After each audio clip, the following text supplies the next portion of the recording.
बेजान दिल को तेरे इश्क ने जिंदा किया, फिर तेरे इश्क ने ही इस दिल को तबाह किया।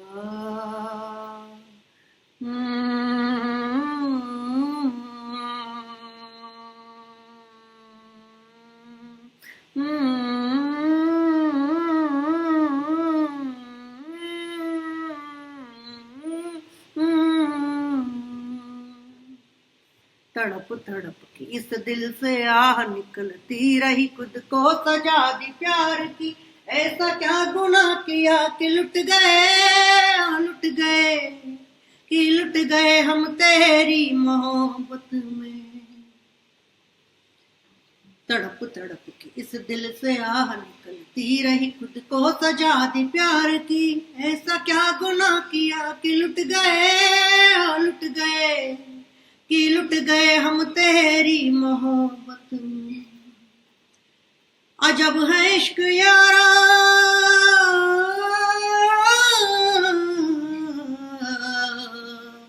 पल दो पल की खुशियां,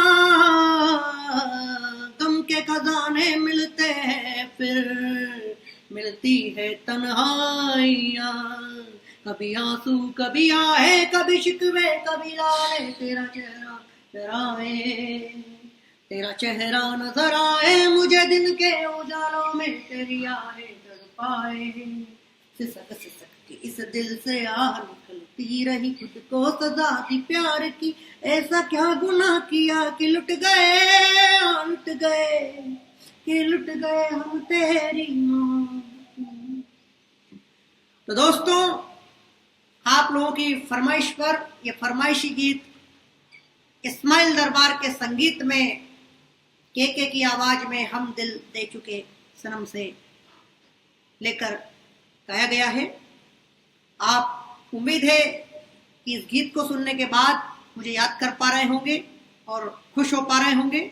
मैं भी आपके लिए अच्छे स्वास्थ्य की कामना करता हूं और पिछले लेक्चर में छोड़े गए टॉपिक को आगे बढ़ाने के आपसे अनुमति चाहता हूं।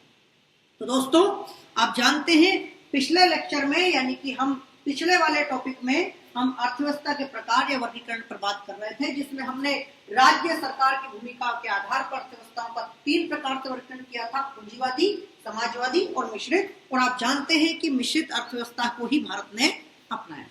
ठीक, तीनों के मैंने आपको जनक भी बता दिए थे। फिर मैंने इस वाले पार्ट को थोड़ा सा छोड़ा था क्योंकि थोड़ा सा बड़ा है, और तीसरे वाले पार्ट पर मैं आ गया था जो कि कंप्लीट नहीं किया गया था और जानबूझकर कंप्लीट नहीं किया गया था ताकि आप इन दोनों की परिभाषाएं स्वयं तैयार करके देखें। तो भैया, क्षेत्रों की भूमिका के आधार पर हम अर्थव्यवस्था की बात कर रहे थे पिछले टॉपिक में, और उसमें 3 प्रकार की अर्थव्यवस्था बताई, कृषि आधारित, उद्योग यानी कि औद्योगिक आधारित और सेवा आधारित अर्थव्यवस्था। पहले कृषक आधारित अर्थव्यवस्था में आपको बता चुका था, पिछले टॉपिक में आप जाकर देख लीजिएगा या लेक्चर में जाकर देख लीजिएगा, बार बार उस पर जाने की आवश्यकता नहीं है। उद्योग आधारित अर्थव्यवस्था में अब आपको बताना चाहूंगा, हो सकता है आप समझ भी गए और आपने कमेंट बॉक्स में लिखा भी हो, मैं देखूंगा, बिल्कुल जरूर देखूंगा, आप लिखते रहिए। तो उद्योग आधारित अर्थव्यवस्था में आप जान गए होंगे कि ऐसी अर्थव्यवस्थाएं जिनकी जीडीपी में उद्योगों का योगदान लगभग 50%, यानी जीडीपी में उद्योगों का योगदान लगभग 50% हो और उद्योग देश के नागरिकों को 50% रोजगार उपलब्ध कराता हो। उद्योग पर निर्भरता रोजगार की कितनी हो? 50%, 50% रोजगार उद्योगों पर निर्भर हो और साथ में जीडीपी में उद्योग का योगदान 50% हो। ऐसी अर्थव्यवस्थाएं उद्योग आधारित अर्थव्यवस्थाएं कहलाती हैं। तो दोस्तों, उद्योग आधारित अर्थव्यवस्था समझ में आगे कैसी है? ऐसी अर्थव्यवस्थाएं जिनकी जीडीपी में 50% योगदान उद्योगों का हो और रोजगार के लिए 50% लोग उद्योगों पर निर्भर हो, ऐसी अर्थव्यवस्थाएं उद्योग आधारित अर्थव्यवस्थाएं कहलाती है। अब आते हैं सेवा आधारित, तो समझ गए होंगे। ऐसी अर्थव्यवस्थाएं जिनकी जीडीपी में 50% योगदान सेवा क्षेत्र का हो, जिनकी जीडीपी में 50% योगदान सेवा क्षेत्र का हो और रोजगार देने में भी सेवा क्षेत्र 50% हिस्सेदारी रखता हो।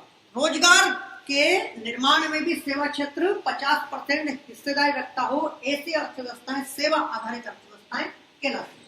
यानी कि कृषक आधारित और सेवा आधारित और उद्योग आधारित अर्थव्यवस्थाओं का एक ही मतलब है कि कृषक आधारित में जीडीपी 50% कृषि में हो, रोजगार भी 50% कृषि में हो, और साथ में उद्योग में भी केवल यही अनुपात है, यानी कि लगभग अनुपात समान है, रोजगार और जीडीपी में हिस्सेदारी। इस आधार पर अर्थव्यवस्थाओं का वर्गीकरण 3 भागों में किस आधार पर कर सकते हैं? क्षेत्रों की भूमिका के आधार पर।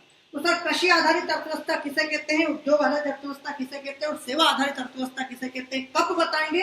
तो दोस्तों विनम्रता के साथ कहना चाहूंगा कि इस टॉपिक के खत्म होने के बाद में हम ये देखेंगे कि उद्योग, सेवा और कृषि आधारित अर्थव्यवस्थाएं कौन कौन सी होती है, या क्षेत्र किसे किसे कहते हैं। आपने एक टॉपिक का नाम सुना होगा अर्थव्यवस्था के क्षेत्र, तो उन्हीं पर हम अगले टॉपिक में बात करेंगे। जब ये टॉपिक कंप्लीट हो जाएगा तो अगले टॉपिक में हम अर्थव्यवस्था के क्षेत्र पर बात करेंगे, यानी प्राथमिक क्षेत्र, द्वितीय क्षेत्र और तृतीय क्षेत्र। आप समझ गए हैं, प्राथमिक, प्राइमरी, सेकेंडरी और टर्टियरी, यानी कृषक, उद्योग और सेवा क्षेत्र पर हम अगले लेक्चर में बात करेंगे। तो तीनों परिभाषा आपको क्लियर हो गई होगी। अब आपके दिमाग में प्रश्न उठना चाहिए तो सर भारत इन तीनों में से किस प्रकार की अर्थव्यवस्था है?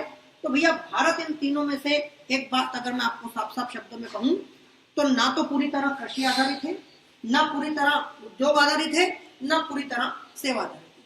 क्योंकि कृषि का जीडीपी में योगदान लगभग 17% के आसपास है, लेकिन रोजगार में कृषि का योगदान लगभग 48% के आसपास है। जबकि भारतीय अर्थव्यवस्था में उद्योगों का योगदान लगभग 25 से 27% के आसपास है, यानी कि 1/4 है, और उद्योगों का रोजगार देने में योगदान भी लगभग 1/4 है।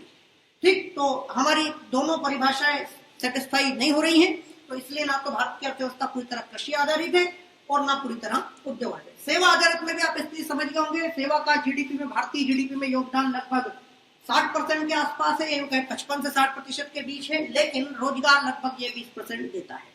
सेवा क्षेत्र भारत में 20% के आसपास रोजगार देता है और जीडीपी में लगभग 55 से 60% का योगदान रखता है। मैं लगभग इसलिए कह रहा हूं दोस्तों कि हमारे यहाँ हर साल बजट आता है, बजट में इन चीजों के आंकड़े दिए जाते हैं जो लगातार बदलते रहते हैं, क्योंकि आंकड़े हैं अपनी स्थितियों के अनुसार बदलते हैं। तो अभी यहाँ पर एक परफेक्ट आंकड़ा अगर बता भी दूंगा तो उससे कोई बात बनने वाली नहीं है। आपको अगले साल जब भी बजट आएगा फिर आंकड़ों को वेरीफाई करना पड़ेगा। तो इसलिए हमने लगभग शब्द लिया है, लगभग 4-5 सालों से ऐसा ही चल रहा है। यानी ये जो लगभग मैंने बोला है, लगभग 4-5 सालों से ऐसे ही चल रहा है।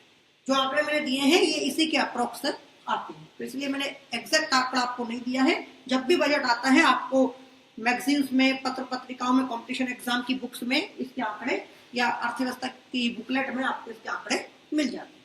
तो दोस्तों यहाँ तक बात क्लियर है कि क्षेत्रों के आधार पर अर्थव्यवस्था कितने प्रकार की होती है। अब आते हैं एक मूल बिंदु पर कि अगर फिर भी सर हमें तीनों में से एक प्रकार चुनना पड़े भारतीय अर्थव्यवस्था के लिए, अगर हमसे कहा जाए कि एक प्रकार चुनिए, हालांकि है नहीं एक प्रकार, आपने अभी कहा थोड़ी देर पहले कि कोई एक प्रकार बताना मुश्किल है, लेकिन फिर भी अगर हमें चुनना पड़े तो किसको चुनेंगे? तो आपका उत्तर होगा कृषि आधारित। भारत की अर्थव्यवस्था आजादी के 50 से ही कृषि आधारित अर्थव्यवस्था है, क्योंकि यहाँ हमारे देश का कुल रोजगार का 50% के आसपास कृषि पर निर्भर हो जाता है। जीडीपी में भले ही 17 से 18% योगदान है या 17-17.5% योगदान है, लेकिन रोजगार की दृष्टि से ये क्षेत्र हमें 50% निर्भरता देता है। यानी कि भारत में अगर 100 लोग रोजगार में लगे हुए हैं या नौकरी में लगे हुए हैं या काम धंधे में लगे हुए हैं, तो उनमें से 50 लोग कृषि आधारित अर्थव्यवस्थाओं में लगे हुए हैं, जैसे कि खेती वगैरह, पशुपालन, मत्स्य पालन, मछली पालन, डेयरी उद्योग, इन चीजों में 50% लोग काम कर रहे हैं। हालांकि इन लोगों की आय कम है, और मैं आपको बता दूं कि कोविड बीमारी के फैलने के बाद ये जो मजदूर घर लौट रहे हैं, ये घर लौट कर क्या करेंगे? ग्रामीण अर्थव्यवस्था में मूलतः कृषि क्षेत्र में ही काम करेंगे। ये जो मजदूर अपनी नौकरियां शहरों से छोड़कर गांव की ओर लगातार पलायन कर रहे हैं, खास करके उत्तर प्रदेश, बिहार, पश्चिम बंगाल में जा रहे हैं, वहां के मजदूर वो अपने घर जाकर कृषि पर निर्भर हो जाएंगे, कृषि या उससे जुड़ी हुई गतिविधियों पर निर्भर हो जाएंगे, जैसे कि मत्स्य पालन, मछली पालन या पशुपालन या मधुमक्खी पालन या अन्य किसी प्रकार की कृषि गतिविधियों में संलग्न हो जाएंगे। तो हो सकता है कि अगले साल जो रिकॉर्ड भारत सरकार का है, अगर व्यवस्थित रूप से दिया गया तो उस आंकड़ों में आपको कृषि पर निर्भरता रोजगार की दृष्टि से 50 की बजाय 70% आपको दिखाई देगी। मुझे ऐसा लगता है, हालांकि मैं श्योर नहीं हूं कि आंकड़ों में बिल्कुल श्योरिटी दे दूं, लेकिन हाँ 50% के से ऊपर चला जाएगा। ठीक, अगर ये मजदूर वापस अपने शहरों को काम के लिए नहीं लौटते हैं तो। चलिए अब आते हैं शेष विश्व के साथ संबंधों के आधार पर अर्थव्यवस्था कितने प्रकार की होती है? शेष विश्व के साथ संबंधों के आधार पर अर्थव्यवस्था कितने प्रकार की होती है? तो भैया शेष विश्व के साथ संबंध, कौन से संबंध? शेष विश्व के साथ कौन से संबंध? हम क्या टॉपिक पढ़ रहे हैं या क्या विषय पढ़ रहे हैं? अर्थव्यवस्था। तो शेष विश्व के साथ कौन से संबंधों की बात होगी? सामाजिक संबंध नहीं, राजनीतिक संबंध नहीं, सांस्कृतिक संबंध नहीं, रणनीतिक संबंध नहीं, कूटनीतिक संबंध बिल्कुल नहीं, भौगोलिक संबंध नहीं। तो फिर कौन से संबंध?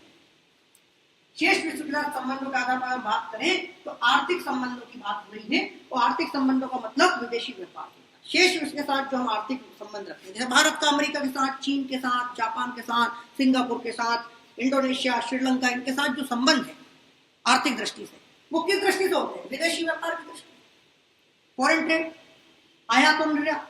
तो यानी कि आर्थिक संबंधों के आधार पर जो हम देख रहे हैं वो एक प्रकार से किस प्रकार के संबंध है? विदेशी व्यापार आधारित, यानी कि आयात और निर्यात आधारित संबंधों की बात मैं यहाँ कर रहा हूँ। तो भैया आते हैं इस विषय पर कि शेष विश्व के साथ संबंधों के आधार पर अर्थव्यवस्था कितने प्रकार की होती है। तो भैया शेष विश्व के साथ संबंधों के आधार पर अर्थव्यवस्था दो प्रकार की होती है। बंद अर्थव्यवस्थाएं, बंद को अंग्रेजी में कहते हैं क्लोज, और खुली अर्थव्यवस्था, खुली को कहते हैं ओपन। बंद और खुली, बंद अर्थव्यवस्थाएं और खुली अर्थव्यवस्था। किस आधार पर? आपसे प्रश्न पूछा जाएगा कि शेष विश्व के आधार पर अर्थव्यवस्थाओं को कितने भागों में वर्गीकरण किया जा सकता है, अर्थव्यवस्था कितने प्रकार किए जा सकते हैं। तो आपको उत्तर होगा दो प्रकार किए जा सकते हैं, बंद और खुली।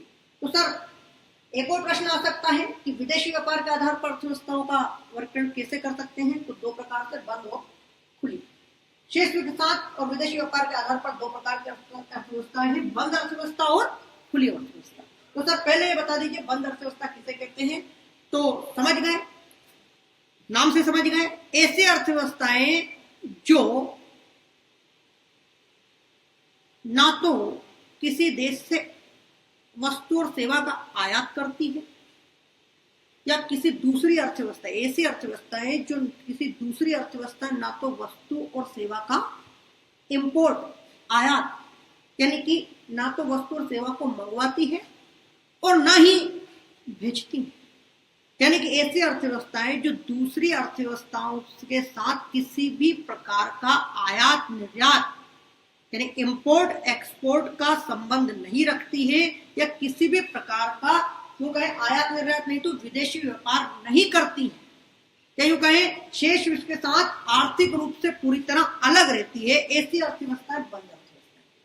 कुल मिलाकर इन्हें ना तो किसी से कुछ लेना है ना किसी को कुछ देना, जो है अपने पास है उसी में घर चलाना है, ना काहू से दोस्ती ना काहू से बे। यानी कि इस प्रकार के सिद्धांतों पर चलने वाली अर्थव्यवस्था है जिनको ना तो किसी से कुछ मांगना है ना किसी को कुछ देना है। ऐसी अर्थव्यवस्थाएं क्या कहलाती हैं? बंद अर्थव्यवस्था। आपको याद होगा अप्रैल माह में अमेरिका के राष्ट्रपति डोनाल्ड ट्रंप के द्वारा भारत को एक प्रकार से ऑफिशियल रूप से एक बात कही गई थी, जिसे मीडिया में धमकी भी कहा गया कि अगर भारत मलेरिया की दवाई हाइड्रोक्सीक्लोरोक्विन, काफी लंबा नाम है, हाइड्रोक्सीक्लोरोक्विन अगर नहीं देता है तो हमें भी आगे भारत को किसी भी प्रकार का कोई मदद करने में सोचना पड़ेगा। क्या कहा राष्ट्रपति ट्रंप ने कि यदि भारत मलेरिया रोधी दवाई हाइड्रोक्सीक्लोरोक्विन अगर भारत को नहीं देता है तो हमें भी आगे इस विषय में सोचना पड़ेगा कि हम आपकी मदद कर पाने की स्थिति में है या नहीं है। तो भैया मलेरिया की दवाई कहाँ बन रही थी? भारत में। और अमेरिका को क्यों चाहिए? क्योंकि मलेरिया की जो दवाई है वो कोरोना के इलाज में या उस कहें कोरोना के संक्रमण को रोकने में शायद कारगर साबित होने की स्थिति में थी। तो तुरंत इस बात पर भारत ने हालांकि जवाब भी दिया कि हम आपकी मदद करेंगे, लेकिन इस प्रकार का बर्ताव उचित नहीं है, ऐसा भारत सरकार ने अपने ऑफिशियल रूप से कह दिया। लेकिन आप समझ गए ना, बंद अर्थव्यवस्था मतलब ऐसी अर्थव्यवस्था है जो ना तो किसी को कुछ देना चाहती, ना लेना चाहती है, ना विदेशी व्यापार करना चाहती, बंद अर्थव्यवस्था है। उदाहरण सर है कोई बंद अर्थव्यवस्था का? तो भैया 1995 के पहले कुछ उदाहरण थे। WTO का स्थापना हुआ था, आपको याद होगा, 1 जनवरी 1995, वर्ल्ड ट्रेड ऑर्गेनाइजेशन, विश्व व्यापार संगठन। उसके पहले कुछ अर्थव्यवस्था ऐसी थी जो बंद अर्थव्यवस्था थी या उनकी तरह व्यवहार कर रही थी, लेकिन वर्तमान में दुनिया का कोई भी ऐसा देश नहीं है जिसे हम बंद अर्थव्यवस्था के उदाहरण के रूप में आपके सामने रख सके, क्योंकि लोगों की आवश्यकताएं, जरूरतें या उनका लालच लोगों का बढ़ता जा रहा है, और इस लालच में वो दुनिया भर के सामान को अपने यहाँ मंगवाना चाहते हैं। किसी को जर्मनी की स्पोर्ट्स कार चाहिए, तो किसी को पता लगा कि जर्मनी का कोई शूज चाहिए, तो किसी को जापान की कोई टीवी चाहिए, तो किसी को चाइना का कोई, या यूं कहे अमेरिकी एप्पल मोबाइल चाहिए। तो दुनिया की आवश्यकता है और लालच बढ़ता जा रहा है। तो हम अभी फिलहाल में इस स्थिति में नहीं है कि हम किसी भी देश से किसी प्रकार का आर्थिक संबंध ना रखें। तो दुनिया के सभी देश एक दूसरे से आर्थिक संबंध या विदेशी व्यापार के द्वारा कम या ज्यादा मात्रा में जुड़े हुए। वर्तमान में कोई भी अर्थव्यवस्था बंद अर्थव्यवस्था नहीं है। फिर भी अगर आपको छांटना पड़े, हो सकता है कभी कभी आ जाता है कि नहीं उदाहरण पे दीजिए, तो आप उदाहरण में एक उत्तर दे देंगे। उत्तर भी है उत्तर कोरिया। उत्तर क्या है? उत्तर कोरिया। बंद अर्थव्यवस्था का उत्तर या उदाहरण होगा उत्तर कोरिया। आप समझ गए होंगे कि अगर बंद अर्थव्यवस्था ऐसी अर्थव्यवस्था होती है जहां विदेशी व्यापार ना के बराबर होता है, या आयात निर्यात पर बिल्कुल प्रतिबंध होते हैं, किसी भी प्रकार का आयात निर्यात या विदेशी व्यापार नहीं होता है, ऐसी अर्थव्यवस्था बंद अर्थव्यवस्था है। तो खुली अर्थव्यवस्थाओं की परिभाषा आप खुद बनाएंगे, मैं आप पर छोड़ रहा हूं, और उम्मीद करूंगा कि कमेंट्स बॉक्स में जाकर आप ओपन इकोनॉमी की परिभाषा लिखकर भेजेंगे। बंद अर्थव्यवस्था की अगर परिभाषा आपने समझ ली हो, तो खुली अर्थव्यवस्था की परिभाषा आप हमें लिखकर भेजेंगे। कमेंट बॉक्स में आपकी उत्तर का हमें पूरी तरह इंतजार रहेगा।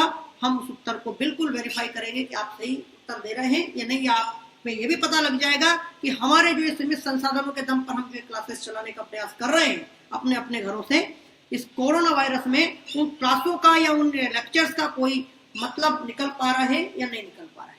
ठीक है ना? ये भी हमें अंदाजा लग जाएगा कि हमारी मेहनत सफल हो पा रही है या नहीं हो पा रही है, और आप पढ़ाई कर पा रहे हैं या नहीं कर पा रहे हैं। ये क्लियर हो जाएगा। चलिए दोस्तों, अब आते हैं नियोजन के आधार पर। किस आधार पर? तो भैया नियोजन के आधार पर अर्थव्यवस्था।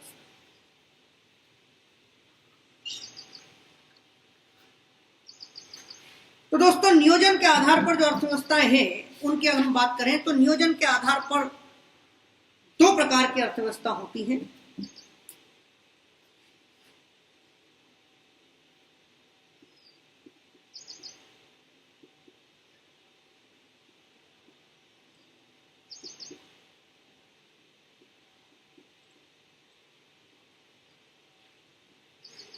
चलिए देखते हैं नियोजन के आधार पर कौन कौन सी है। दोस्तों, नियोजन के आधार पर यानी प्लानिंग, नियोजन को अंग्रेजी में कहते हैं प्लानिंग। ध्यान दीजिएगा, नियोजन को अंग्रेजी में क्या कहते हैं? प्लानिंग। या नियोजन को हिंदी में एक शब्द और कहा गया है, आयोजना। आयोजना कह लो या नियोजन कह लो, जिसका अंग्रेजी मीनिंग होता है प्लानिंग। प्लानिंग के आधार पर अर्थव्यवस्था का वर्गीकरण। तो स्वाभाविक सी बात है कि प्लानिंग के आधार पर अगर अर्थव्यवस्था का वर्गीकरण अगर किया गया है, तो कितने प्रकार से? तो 2 प्रकार, योजनाबद्ध और गैर योजनाबद्ध। योजनाबद्ध अर्थव्यवस्था और गैर योजनाबद्ध, यानी प्लान बेस्ड इकोनॉमी और नॉन प्लान बेस्ड इकोनॉमी। तो सर क्या परिभाषा? तो थोड़ा आप सोचिए। योजनाबद्ध यानी कि योजना में बंधी हुई अर्थव्यवस्था, योजना के द्वारा बंधी हुई अर्थव्यवस्था। कल्पना कीजिए कि आपके यहाँ आपको एक, मान लीजिए आपके पिताजी को एक कार लेना है।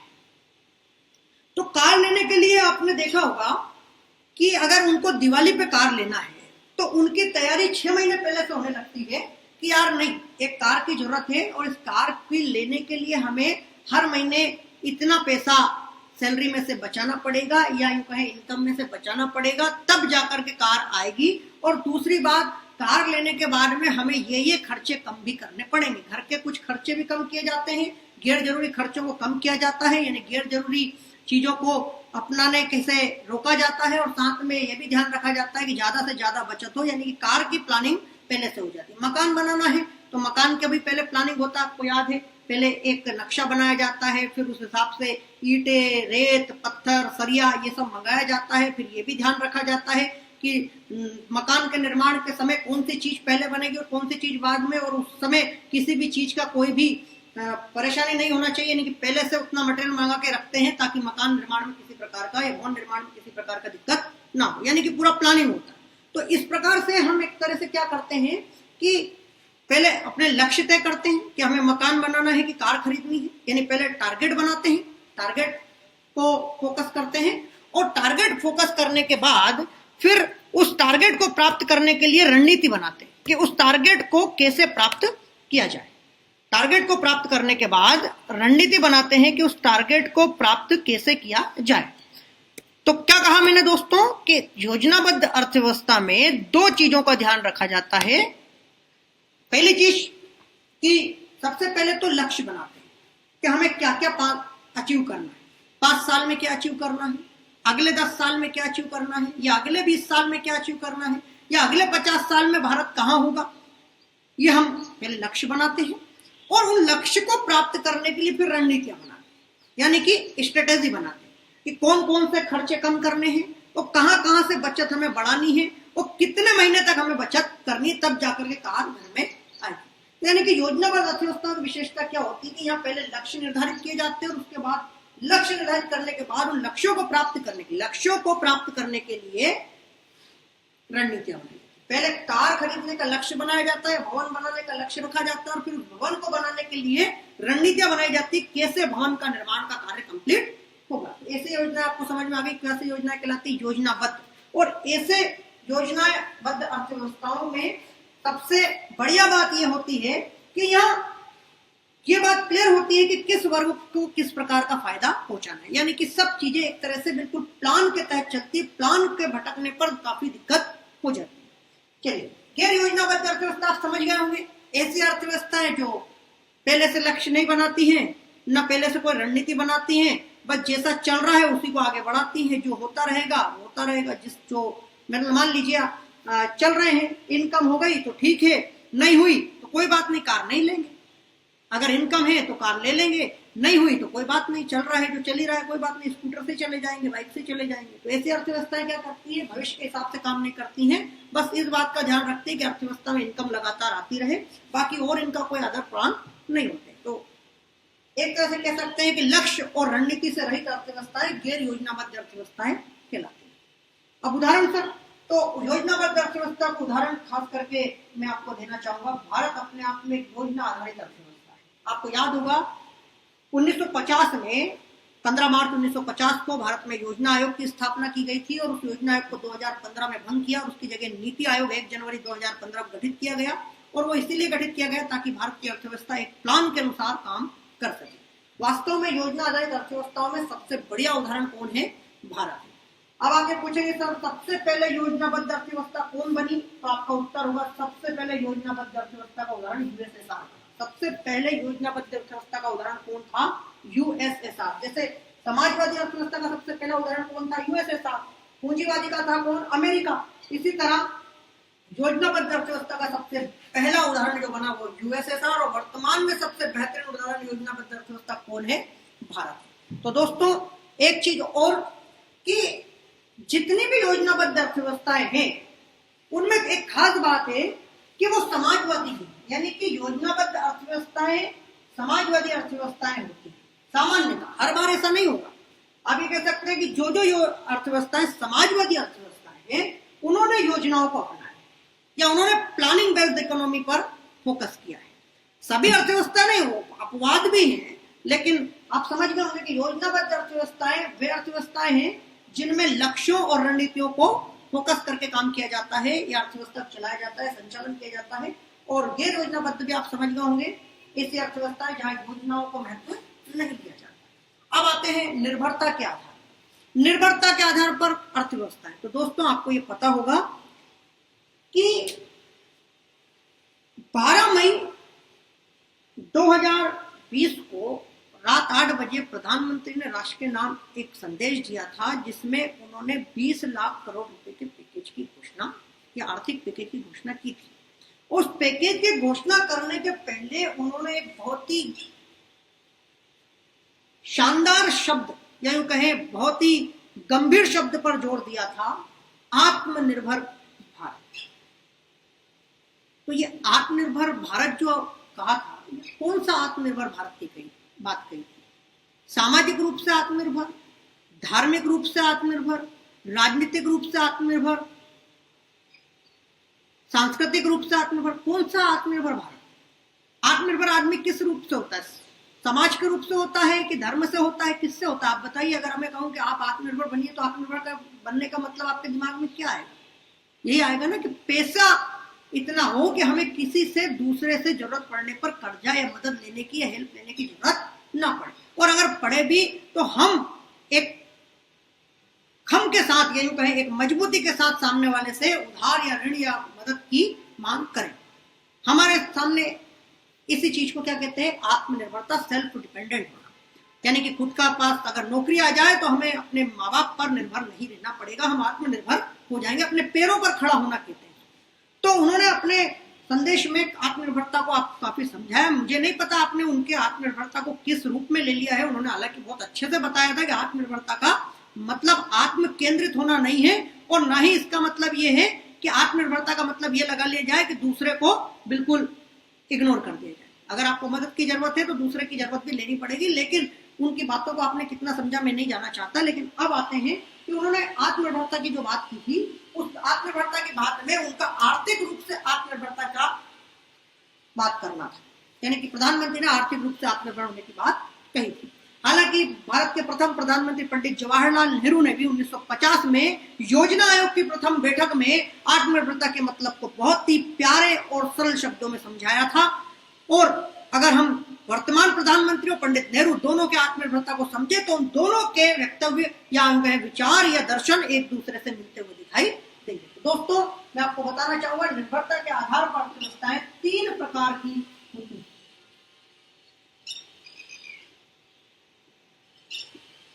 निर्भर, आत्मनिर्भर, और तीसरी जो प्रकार है वो है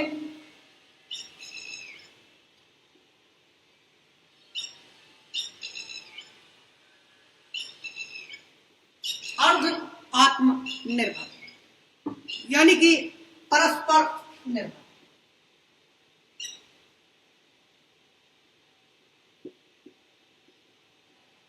निर्भर अर्थव्यवस्था यानी आश्रित अर्थव्यवस्था, आत्मनिर्भर अर्थव्यवस्था यानी कि अनाश्रित अर्थव्यवस्था, और अर्ध आत्मनिर्भर यानी कि परस्पर निर्भर। तो मैं आपको बताना चाहूंगा कि ऐसी अर्थव्यवस्थाएं जो अपने संपूर्ण आर्थिक क्रियाकलाप स्वयं के संसाधनों के दम पर करती हैं, या यूं कहें कि सभी आवश्यकता की वस्तुओं को या सेवाओं को स्वयं पैदा करती हैं या स्वयं उनके उत्पादन में समर्थ होती हैं, ऐसी अर्थव्यवस्थाएं आत्मनिर्भर अर्थव्यवस्थाएं कहलाती है। यानी कि वो किसी पे भी आश्रित नहीं होती। यानी ऐसी अर्थव्यवस्थाएं जो अपने संपूर्ण वस्तुओं के उत्पादन और उनके उपभोग या नियंत्रण पर स्वयं निर्भर होती हैं या अपने संसाधनों पर इन चीजों का उत्पादन करती हैं, किसी अन्य देश पर निर्भरता नहीं होती है।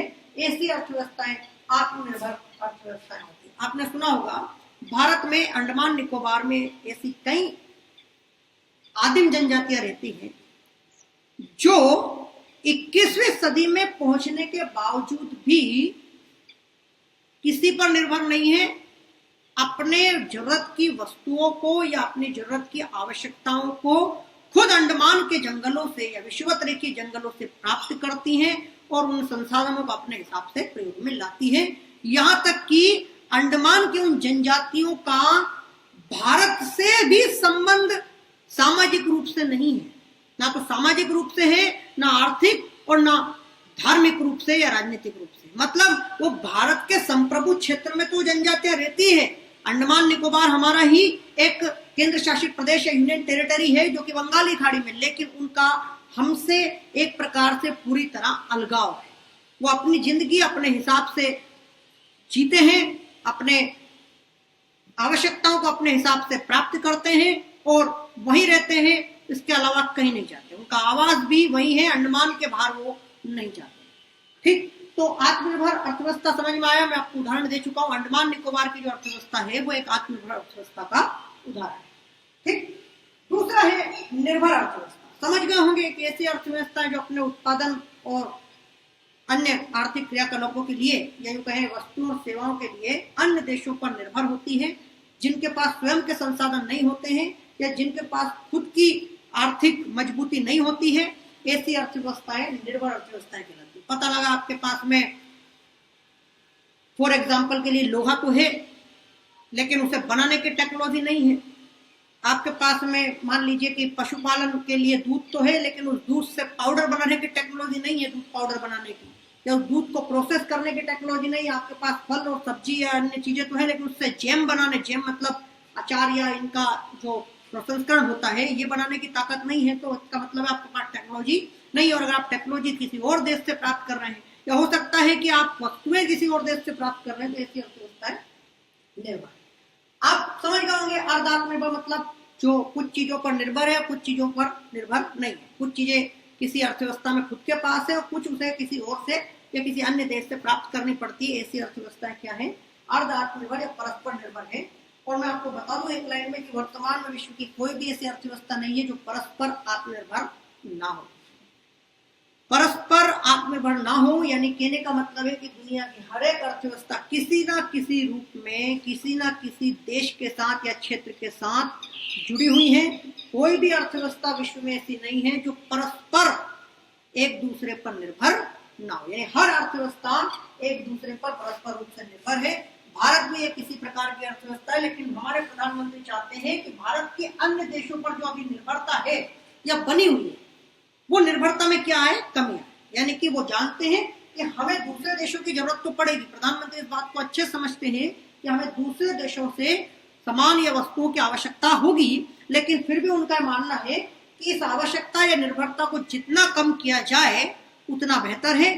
यानी लोकल को वोकल बनाने की वो बात इसीलिए कर रहे हैं ताकि हमारी दूसरे देशों पर निर्भरता कम हो और हमारी विदेशी मुद्रा बाहरी देशों को प्राप्त ना हो या हमारा पैसा विदेशी मुद्रा के रूप में ही खर्च ना हो जाए। इसलिए प्रधानमंत्री का कहना है कि निर्भरता को हमें कम करना पड़ेगा और आत्मनिर्भर अर्थव्यवस्था की ओर बढ़ना पड़ेगा। भारत के प्रधानमंत्री का कहना है परस्पर निर्भर से हमें आत्मनिर्भर अर्थव्यवस्था की ओर आगे बढ़ना चाहिए।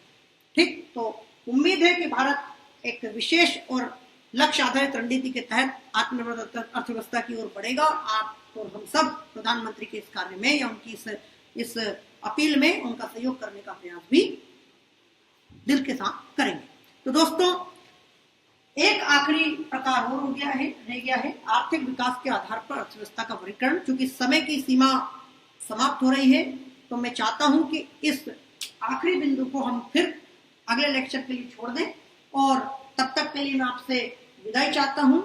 उम्मीद करता हूं आप मुझे परिभाषाओं को समझकर कमेंट्स देंगे और इन पर बनने वाले प्रश्नों को भी मुझसे पूछेंगे और इस वाले विषय पर हम अगले टॉपिक में बात करेंगे। और इस अगले विषय में इसके साथ हम ये भी देखेंगे कि अर्थव्यवस्था के कौन कौन से क्षेत्र होते हैं, यानी अर्थव्यवस्था के क्षेत्रों पर भी बात करेंगे, साथ में आर्थिक विकास के आधार पर अर्थव्यवस्था का वर्गीकरण भी देखेंगे।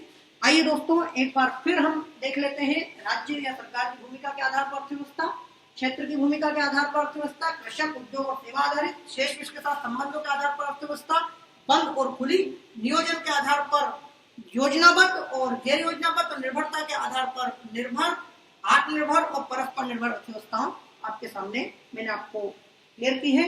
इसी के साथ मैं लाइक, शेयर और कमेंट्स की उम्मीद रखते हुए आप सभी लोगों का धन्यवाद करता हूं और अगले लेक्चर के लिए आपको उम्मीद करूंगा कि आप सभी तैयार होकर आएंगे। आप सभी को मेरी तरफ से एक बार फिर नमस्कार, धन्यवाद, जय हिंद, जय